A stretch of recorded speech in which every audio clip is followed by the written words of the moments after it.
ಕುಂತ್ರು news, ನಿಂತ್ರು news, ಸತ್ರು ಬಂದು ಮೈಕ್ ಹಿಡಿತಾರೆ.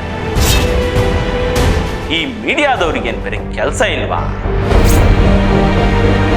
ಬ್ರೇಕಿಂಗ್ ರೇಸಲ್ಲಿ ಓಡೋ ಪತ್ರಕರ್ತರಿಗೆ BP ಶುಗರ್ ಫ್ರೀ. ಪೊಲಿಟಿಕಲ್ ಡೆವಲಪ್ಮೆಂಟ್ಗಳಾದ್ರೆ ರಾಜಕಾರಣಿಗಳ ಮನೆ ಗೇಟ್ ಕಾಯಬೇಕು. ಲೇಡಿ ರಿಪೋರ್ಟರ್ ಆದ್ರೆ ಪಾಪ ನೀರು ಸಿಕ್ಕಿದ್ರು ಕುಡಿಯಂಗಿಲ್ಲ, ವಾಶ್ರೂಮ್ ಹುಡ್ಕೊಂಡು ಎಲ್ಲಿ ಹೋಗೋದು ಅಂತ. ನೂರಾರು ಪತ್ರಕರ್ತರು ಬೀದಿಗೆ ಬಿದ್ರು ಎಲ್ಲಾದ್ರೂ ಅದ್ರ ಸುದ್ದಿ ಆಗಿರೋದನ್ನು ನೋಡಿದ್ದೀರಾ? ನ್ಯೂಸು ನ್ಯೂಸು ನ್ಯೂಸು, ಕುಂತ್ರು ನ್ಯೂಸು, ನಿಂತ್ರು ನ್ಯೂಸು, ಸತ್ರು ಬಂದು ಮೈಕ್ ಹಿಡಿತಾರೆ, ಬದುಕಿದ್ರು ಬಂದು ಮೈಕ್ ಹಿಡಿತಾರೆ.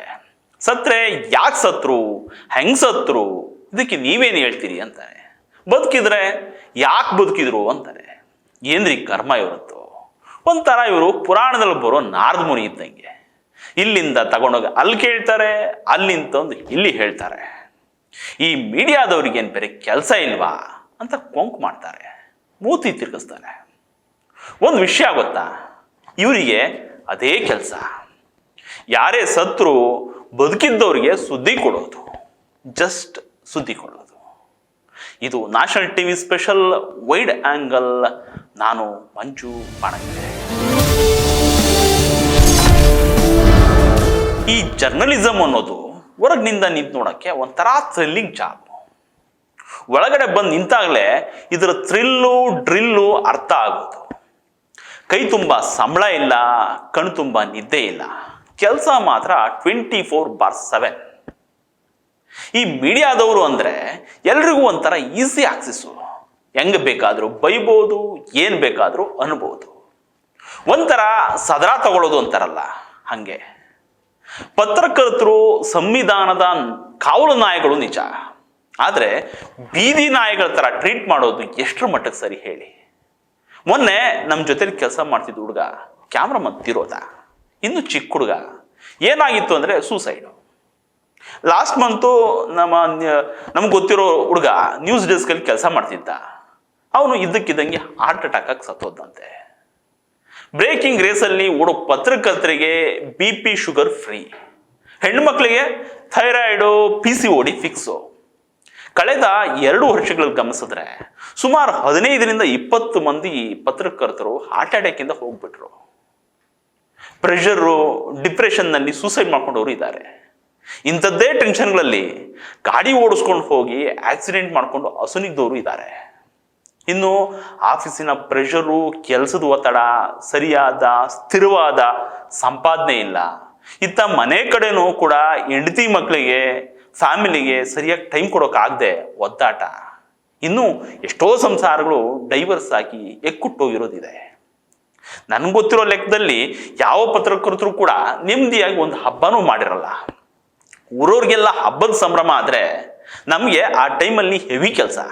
ಸ್ಪೆಷಲ್ ಡೇಸಲ್ಲಿ ವೀಕ್ಷಕರಿಗೆ ಸ್ಪೆಷಲ್ಲಾಗಿ ಏನಾದರೂ ಕೊಡಬೇಕು ಅಂತ ಆಫೀಸಲ್ಲಿ ಒಂದಷ್ಟು ಹೆಚ್ಚುವರಿ ಕೆಲಸ ಬಿಟ್ಟಿರ್ತಾರೆ.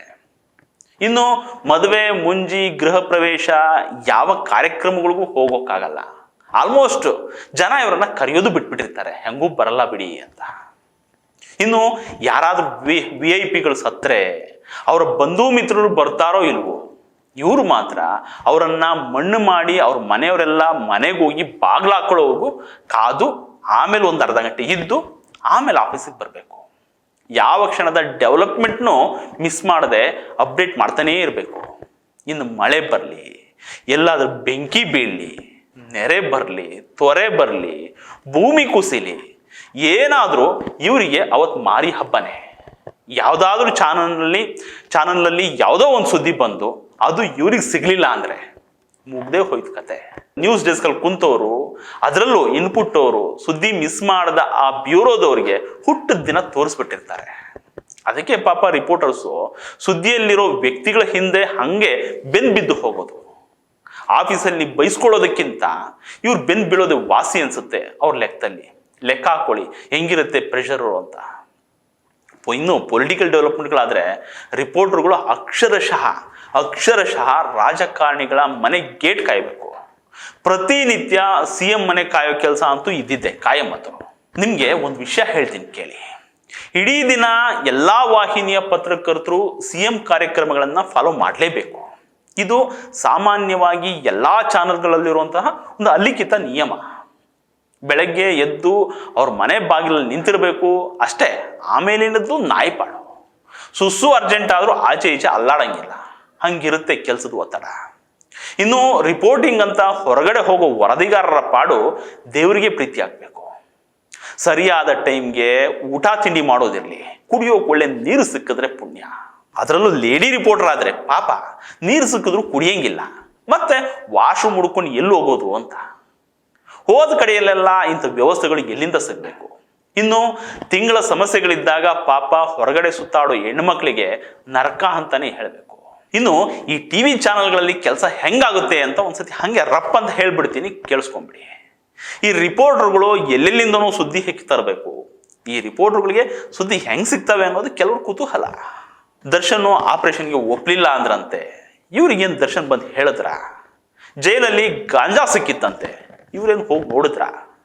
ಯಾವುದೋ ರಾಜಕಾರಣಿ ಪಾರ್ಟಿ ಬಿಟ್ಟು ಇನ್ನೆಲ್ಲೋ ಹೋಗ್ತಾನಂತೆ, ಇವ್ರಿಗೆ ಹೆಂಗ್ ಗೊತ್ತಾಯ್ತು ಅಂತ ಜನ ಬೈಕೋತಾ ಇರ್ತಾರೆ. ಇದಕ್ಕೆ ಹೇಳೋದು ಸುದ್ದಿ ಮೂಲ ಅಂತ. ಒಬ್ಬೊಬ್ಬ ವರದಿಗಾರನಿಗೂ ಒಂದೊಂದು ಸುದ್ದಿ ಮೂಲ ಇರುತ್ತೆ, ಸೋರ್ಸು ಅಂತ ಇಟ್ಕೊಂಡಿರ್ತಾರೆ. ಎಷ್ಟು ಸೋರ್ಸ್ ಇಟ್ಕೊಂಡಿದ್ದಾನೆ, ಎಷ್ಟು ನಂಬಿಕಸ್ಥ ಸೋರ್ಸ್ಗಳನ್ನ ಇಟ್ಕೊಂಡಿದ್ದಾನೆ ಅನ್ನೋದು ಆ ಪತ್ರಕರ್ತನ ತಾಕತ್ತು ಮತ್ತು ಅದೇ ಅವನ ಸ್ಟ್ರೆಂತು. ಇದಕ್ಕಾಗಿ ಅವನು ತಲೆ ಖರ್ಚು ಮಾಡ್ಬೋದು, ದುಡ್ಡು ಖರ್ಚು ಮಾಡ್ಬೋದು, ಅದು ಅವನ ಟ್ಯಾಲೆಂಟು. ಒಟ್ರಾಸಿ ಸುದ್ದಿ ಎತ್ಕೊಂಡು ತಮ್ಮ ಚಾನಲ್ನಲ್ಲಿ ಒಂದು ಇನ್ಪುಟ್ ಅಂತ ಇರುತ್ತೆ, ಅಲ್ಲಿಗೆ ಸುದ್ದಿ ತಲುಪಿಸ್ಬೇಕು. ಈ ಇನ್ಪುಟ್ ಅನ್ನೋದು ಒಂಥರ ಕಂಟ್ರೋಲ್ ರೂಮ್ ಇದ್ದಂಗೆ. ಇಲ್ಲಿಂದ ಸುದ್ದಿಗಳು ಔಟ್ಪುಟ್ಗೆ ಶಿಫ್ಟ್ ಆಗ್ತವೆ. ಔಟ್ಪುಟ್ ಅಂತ ಒಂದು ವಿಂಗ್ ಇರುತ್ತೆ, ಅಲ್ಲಿಗೆ ಪಾಸ್ ಆಗ್ತವೆ. ಅಲ್ಲಿರೋ ಕಾಪಿ ಎಡಿಟರ್ಗಳು ಸುದ್ದಿಯನ್ನ ಜರಡಿ ಹಿಡಿದು ಬುಲೆಟಿನ್ ಪ್ರೊಡ್ಯೂಸರ್ ಮೂಲಕ ಪ್ಯಾನಲ್ಗೆ ಕಳಿಸ್ತಾರೆ. ಅದು ಆ್ಯಂಕರ್ಗಳ ಮೂಲಕ ನಿಮಗೆ ಬಂದು ತಲುಪುತ್ತೆ. ಇಷ್ಟೆಲ್ಲ ಬಟ್ಟೆ ಹರ್ಕೊಂಡು ಕೆಲಸ ಮಾಡೋ ಪತ್ರಕರ್ತರಿಗೆ ಕೈ ತುಂಬ ಸಂಬಳ ಸಿಗುತ್ತೆ ಅಂದ್ಕೊಂಡಿದ್ದೀರಾ? ಕ್ಯಾಬ್ ಡ್ರೈವರ್ಗಳಿಗೆ ಸಿಗೋ ಸಂಬಳಕ್ಕಿಂತ ಕಮ್ಮಿ ಅಂದರೆ ನಂಬ್ತೀರಾ ನೀವು? ಕಮ್ಮಿ ಸಂಬಳ ಕತ್ತೆ ಚಾಕ್ರಿ. ಸಂಬಳ ಜಾಸ್ತಿ ಆದವರಿಗೆ ಮುಂದೆ ಕೆಲಸಗಳೇ ಸಿಗೋದಿಲ್ಲ. ಇನ್ನು ಕೆಲವು ವಾಹಿನಿಗಳಂತೂ ಕೆಲವು ಜನರ ಯುಗೋಗಳಿಂದ 150-200 ಜನ ಉದ್ಯೋಗಿಗಳನ್ನ ಏಕಾಏಕಿ ಹೊರಗಡೆ ಹಾಕಿ ಬೀಗ ಜಡಿದಿದ್ದಾರೆ. ಅಷ್ಟೂ ಪತ್ರಕರ್ತರನ್ನ ಮತ್ತು ಅವರ ಕುಟುಂಬಗಳನ್ನ ಅಕ್ಷರಶಃ ಬೀದಿಪಾಲ್ ಮಾಡಿದ್ದಾರೆ. ಘಟಾನ್ಘಟಿ ರಾಜಕಾರಣಿಗಳ ಚಾನಲ್ನಲ್ಲೇ ಕೆಲಸ ಮಾಡಿದವ್ರದ್ದು ಇದೇ ಕತೆ. ಇನ್ನು ಫೆಸಿಲಿಟಿ ಅಂತ ನೋಡಿದ್ರೆ ಎಂಥದ್ದು ಇಲ್ಲ. ಕೆಲಸದ ಭದ್ರತೆ ಇಲ್ಲ, ಹೆಲ್ತ್ ಇನ್ಶೂರೆನ್ಸ್ ಕೊಟ್ಟಿರಲ್ಲ. ಊರವ್ರಿಗೆಲ್ಲ ನ್ಯಾಯ ಕೊಡಿಸ್ತೀವಿ ಅಂತ ಹೋರಾಡ್ತಾರೆ, ಓಡಾಡ್ತಾರೆ. ಆದರೆ ಇವರಿಗೆ ಅನ್ಯಾಯ ಆದಾಗ ಕೇಳೋಕೆ ಯಾರೂ ಇರಲ್ಲ. ಯಾವುದೋ ಒಂದು ಕಂಪನಿ ಸಂಬಳ ಕೊಟ್ಟಿಲ್ಲ, ಕೆಲಸದಿಂದ ಕೇಳದೆ ತಮ್ಮ ಕಾರ್ಮಿಕರನ್ನ ಕಿತ್ತಾಕಿದೆ ಅಂದಾಗ ಇದೇ ಪತ್ರಕರ್ತರು ಮೈ ಮೇಲೆ ದೇವ್ರು ಬಂದಂಗೆ ಅವ್ರಿಗೆ ನ್ಯಾಯ ಕೊಡಿಸೋಕೆ ಅಂತ ಬ್ರೇಕಿಂಗ್ ಮೇಲೆ ಬ್ರೇಕಿಂಗ್ ಮಾಡಿ ಸುದ್ದಿ ಮಾಡಿರ್ತಾರೆ. ಆದರೆ ಬೆಳಗಾಗೋ ಅಷ್ಟರಲ್ಲಿ ಸುದ್ದಿ ಸಂಸ್ಥೆಗಳೇ ಬಾಗಿಲು ಮುಚ್ಕೊಂಡು 100 ಪತ್ರಕರ್ತರು ಬೀದಿಗೆ ಬಿದ್ದರು. ಎಲ್ಲಾದರೂ ಅದರ ಸುದ್ದಿ ಆಗಿರೋದನ್ನು ನೋಡಿದ್ದೀರಾ? ಅವ್ರಿಗೆ ತಿಂಗಳಿಗಟ್ಟಲೆ ಸಂಬಳ ಆಗದೆ ಒದ್ದಾಡಿದ್ರು, ಹೋರಾಡಿದ್ರು, ಅದೆಲ್ಲಾದ್ರೂ ಸುದ್ದಿ ಆಗಿರೋದನ್ನ ನೀವು ನೋಡಿದ್ದೀರಾ? ತಾವೇ ದುಡಿದ PF ದುಡ್ಡನ್ನ ಕೊಡದೆ ಸಂಸ್ಥೆ ವಂಚನೆ ಮಾಡಿ ಆಟ ಆಡಿಸ್ತಿದ್ರೆ ಅದಕ್ಕಾಗಿ ವರ್ಷಗಟ್ಟಲೆ ಫೈಟ್ ಮಾಡಿದ್ರು, ಹೋರಾಡಿದ್ರು, ಅದೆಲ್ಲಾದ್ರೂ ಸುದ್ದಿ ಆಗಿದ್ಯಾ? ಇದು ದುರಂತ. ಹೀಗೆ ಸುದ್ದಿ ಸಂಸ್ಥೆಗಳೇ ಪತ್ರಕರ್ತರಿಗೆ ಮಾಡೋ ಅನ್ಯಾಯಗಳನ್ನ ಬೇರೆ ಸುದ್ದಿ ವಾಹಿನಿಗಳು ನ್ಯೂಸ್ ಮಾಡಲ್ಲ. ಇದು ದುರಂತ. ಇದು ಒಂಥರ ದುರಂತ. ಜರ್ನಲಿಸಮ್ ಅನ್ನೋದು ಎಸೆನ್ಷಿಯಲ್ ಜಾಬ್ ಕಣ್ರಿ. ವರ್ಕು ರಿಸ್ಕು ಯಾವಾಗಲೂ ಬೆನ್ನ ಮೇಲೆ ಬೆಡ್ ಹಾಕೊಂಡು ಮಲಗಿರುತ್ತೆ. ಸುದ್ದಿ ಮಾಡೋ ಭರದಲ್ಲಿ ಯಾರನ್ನು ಎದುರಾಕೊಂಡಿರ್ತಾರೆ.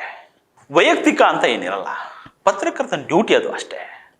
ಹಿಂಗೆ ಮಾಡೋ ಎಷ್ಟೋ ಸುದ್ದಿಗಳಿಂದ ಜೀವನಕ್ಕೂ ಕುತ್ತು ಬರೋ ಚಾನ್ಸ್ ಇರುತ್ತೆ. ಇದನ್ನ ಇವರು ಇಂಡಿವಿಜುವಲ್ ಆಗೇ ಫೇಸ್ ಮಾಡಬೇಕು. ಇದ್ರ ಜೊತೆಗೆ ಮಾಡೋದು ಸುದ್ದಿ ಬುಡಕ್ ಬಂದು ಎಷ್ಟೋ ಸಾರಿ ಮಾನಹಾನಿ ಅಂತ ಕೇಸ್ಗಳು ಬಿದ್ದಿರ್ತವೆ. ಅದನ್ನ ಫೇಸ್ ಮಾಡಬೇಕು. ಕೋರ್ಟು ಕೇಸು ಅಂತ ವರ್ಷಗಟ್ಟಲೆ ಅಲಿಬೇಕು. ಇದೆಲ್ಲ ಯಾರ ಕಣ್ಣಿಗೂ ಕಾಣಿಸಲ್ಲ. ಅವರಿಗೆ ಕಾಣೋದು ಇವ್ರು ಎಲ್ಲ ಕಡೆ ಬಂದು ಮೈಕ್ ಹಿಡಿತಾರೆ ಅನ್ನೋದು. ಇಷ್ಟೆಲ್ಲ ಮಾಡಿದ್ರು ಫೈನಲಿ ಹೇಳಬೇಕು ಅಂದರೆ ಇದು ಒಂಥರ ಥ್ಯಾಂಕ್ಲೆಸ್ ಜಾಬು. ಇವರನ್ನ ಕೆಲಸ ಮಾಡಿದ ಸಂಸ್ಥೆಯೂ ನೆನೆಸ್ಕೊಳ್ಳಲ್ಲ, ಅತ್ತ ಕೆಲಸ ಮಾಡಿಸ್ಕೊಂಡ ಸಮಾಜವೂ ನೆನೆಸ್ಕೊಳ್ಳಲ್ಲ. ನಮಸ್ಕಾರ.